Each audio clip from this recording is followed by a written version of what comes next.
Hello everyone. So in my last video I hope आपने पढ़ा होगा, उसे देखा होगा और एक ब्रीफ नोटिंग करिए आप कि ट्रांसफार्मर क्या है, उसकी प्रिंसिपल क्या है, कंस्ट्रक्शन क्या है और दो तरीके के ट्रांसफार्मर जो हमने देखे हैं, step up and step down किसे कहते हैं, with diagram. Keep in mind. Now today in this video we are going to discuss about theory. ठीक है, तो थ्योरी तो हम प्रिंसिपल से ये तो जान ही गए हैं कि it is based on mutual induction. तो व्हाट इज़ हैपनिंग एक्चुअली, एक छोटा सा पैराग्राफ बनाइएगा आप इसमें ब्रीफ करके कि व्हेन एसी मतलब when alternating EMF is applied across primary, जब हम प्राइमरी में क्या करते हैं, ईएमएफ अप्लाई करते हैं और ईएमएफ याद रहे अल्टरनेटिंग होना चाहिए, मतलब वेयरिंग होना चाहिए टाइम के साथ। सो जिसके कारण मैग्नेटिक फ्लक्स जो होगा वो चेंज होता है और ये changing magnetic flux linked up होता है। किसके साथ प्राइमरी लिंक्ड अप होता है? सेकेंडरी के साथ होता है through that core which we are using in between, है ना। तो ये चेंजिंग फ्लक्स जो सेकेंडरी के साथ लिंक्ड अप होता है वो क्या करेगा, सेकेंडरी की लाइंस ऑफ फोर्स को चेंज करेगा। And the magnetic, because it is simply changing, and because it will create what, it will create the induced EMF in the secondary, and total this changing will directly proportional to number of turns। जैसे number of turns होते हैं ना, वैसे ही जो magnetic flux का change होता है वो vary करता है। तो आप अगर डायरेक्टली प्रोपोर्शनल कह रहे हैं, यानी जो फ्लक्स सेकेंडरी में है वो डायरेक्टली किस पे प्रोपोर्शनल होगा, number of turns in the secondary. तो हम क्या ऐसा कह सकते हैं कि phi s by phi p is equal to ns by np, यानी जितने नंबर ऑफ टर्न्स होंगे उतनी मैग्नेटिक लाइंस ऑफ फोर्स जो होती हैं वो चेंज होती है। तो हमारा चेंज जो आता है सेकेंडरी में वो किसके कारण आता है, क्योंकि हम प्राइमरी में इंड्यूस्ड ईएमएफ करते हैं। अब यहाँ से हम अगर phi s निकालना चाहें, क्योंकि मुझे सेकेंडरी का फ्लक्स चाहिए ना, तो वो क्या होगा, ns by N P into phi P, cross multiply कर दिया मैंने। और अगर मैं दोनों तरफ डिफ्रेंशिएट करूं विथ रिस्पेक्ट टू टाइम, यानी मैं कहूंगी ds phi s by D T is equal to ns by N P, तो नंबर ऑफ टर्न्स हैं जो कांस्टेंट होंगे, d by D T of phi P, है ना, चेंजेस फ्लक्स इन प्राइमरी। तो हमारा फैराडे का लॉ जो हम हमेशा से जानते हैं, induced EMF is rate of change of flux, वो आपका बोलेगा कि जो सेकेंडरी का फ्लक्स है वो ES हो जाएगा और जो प्राइमरी का फ्लक्स है वो EP हो जाएगा, जहां ES and EP are the instantaneous value of induced EMF in primary and in secondary. और यहाँ जो मुझे ये एक नया टर्म मिला है ns बाय np, इसे हम कहते हैं ट्रांसफॉर्मेशन रेशियो। इस पर न्यूमेरिकल भी आते हैं कि ट्रांसफॉर्मेशन रेशियो निकालिए, तो इसे हम एक नए टर्म k से डिनोट कर सकते हैं। तो k हमारा क्या होता है, ट्रांसफॉर्मेशन रेशियो होता है ns by np।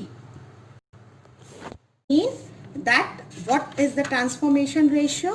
The transformation ratio K is nothing but ns by np. In some books it is denoted by small r also. That is called your transformation ratio. Now what is instantaneous power? I think this formula you are remembering, power is equal to VI। ये हमने magnetism और electrostatic current electricity कई बार इसे हमने use किया है। तो power is equal to VI। तो यहाँ हमारे पास इंस्टेड ऑफ V क्या है, इंड्यूस्ड EMF है। तो जो मेरा आउटपुट पावर होगा ट्रांसफार्मर में वो किसके बराबर होना चाहिए, when there is no energy loss. अगर कोई एनर्जी लॉस नहीं है तो इनपुट पावर के बराबर होना चाहिए, यानी EP/IP का जो रेशियो है वो ES/IS के बराबर होना चाहिए, है ना। और अगर मैं यहाँ से निकालूं कि what is ES by EP, अगर मैं क्रॉस मल्टीप्लाई करूं तो this is nothing but IP by IS। तो अब मुझे पूरा एक रेशियो मिल गया ना। कैसा रेशियो मिला कि NS बाय NP जो हमारा सबसे शुरुआत की इक्वेशन थी वो 5s बाय 5p के बराबर था, and that is ES by EP but IP by IS।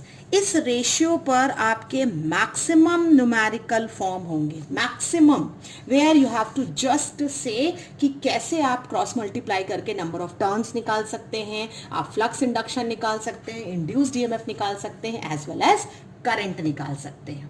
Correct. अब आपको मैंने बताया था ना स्टेप अप और स्टेप डाउन ट्रांसफार्मर का, तो देखिए यहां से मैं एक बहुत इंपॉर्टेंट चीज बताऊंगी आपको कि स्टेप अप ट्रांसफार्मर में क्या होता था। स्टेप अप में हमारा वोल्टेज जो होता था वो इंक्रीज होता था बाय डिक्रीजिंग करंट, यानी वोल्टेज कौन सा बढ़ रहा है, ES आपका बढ़ रहा है with respect to primary when your current is decreasing. I think ये रेशियो आपको क्लियर है, यही तो हमारा डेफिनेशन था स्टेप अप का। तो अगर मैं यहाँ पे रेशियो देखूं तो ES बाय EP जो है वो इसके इन्वर्सली प्रोपोर्शनल है, वो इसको सेटिस्फाई कर रहा है। तो अगर मैं इसे नंबर ऑफ टर्न्स के हिसाब से देखूं तो क्या होगा, अगर NS by NP ES by EP होता है, इसका मतलब NS is greater than NP, और NS ग्रेटर देन NP तुम्हें बता रहा है कि number of turns in secondary should be more in number of turns in primary in step up. तो अगर मैं इसे एक छोटा सा सिंबॉलिक फॉर्म बनाऊं ना, तो जो प्राइमरी का मेरा कॉइल होगा वो कम होगा इन कंपैरिजन विथ सेकेंडरी। तो ये मेरा NP है, ये मेरा NS है। एंड अगर इस तरीके का नोटेशन मैं शो कर रही हूं और यहाँ आउटपुट लिख देती हूँ, तो ये आपका क्या बताता है, this is giving you step up transformer. अगर यही स्टेप डाउन की बात करूं तो बड़ा क्लियर हो जाएगा कि स्टेप डाउन में किसके नंबर ऑफ टर्न्स ज्यादा होंगे, प्राइमरी के नंबर ऑफ टर्न्स ज्यादा होंगे, और हम प्राइमरी में नंबर ऑफ टर्न ज्यादा बनाएंगे, ये कोर हो गया और ये सेकेंडरी हो गया।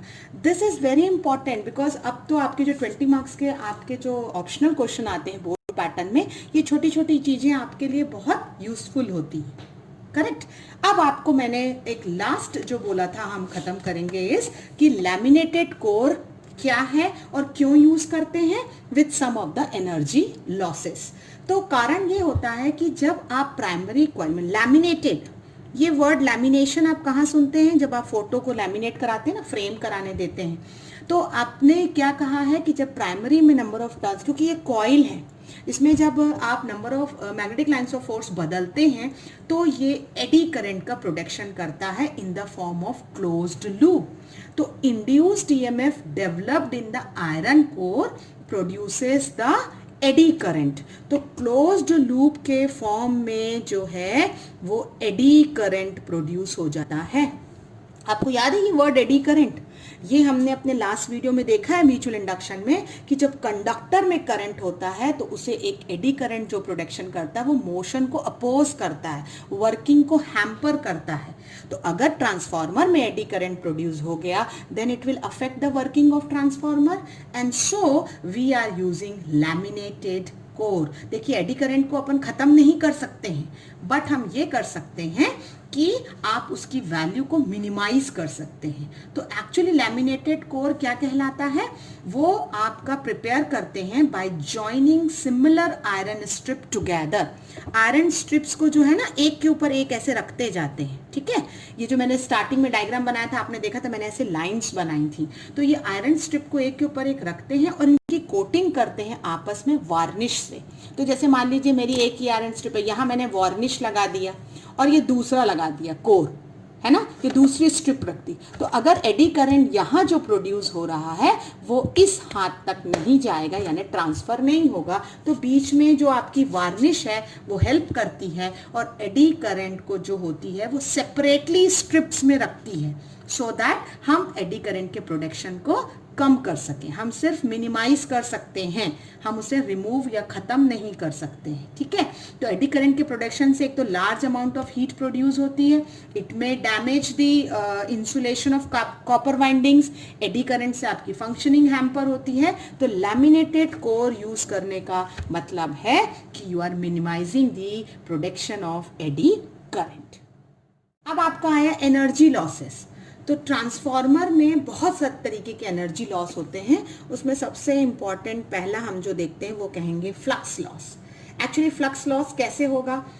प्राइमरी और सेकेंडरी कॉइल की क्या होती है? प्राइमरी एंड सेकेंडरी कॉइल की आपस में कपलिंग होती है, okay, and that coupling is never perfect, बिल्कुल परफेक्टली तो हो नहीं सकता है। तो जो मैग्नेटिक फ्लक्स प्रोड्यूस होता है वो पूरा का पूरा सेकेंडरी में, पूरा कंप्लीट सेकेंडरी में नहीं लाइंड अप हो पाता है, यानी बीच में कुछ फ्लक्स जो होता है वो लॉस हो जाता है। तो completely flux from secondary to primary is, sorry, from primary to secondary is never lined up, and so because of that there is a flux loss. तो सेकेंड लॉस होता है वो कॉपर लॉस होता है। कॉपर लॉस किसे कहते हैं हम?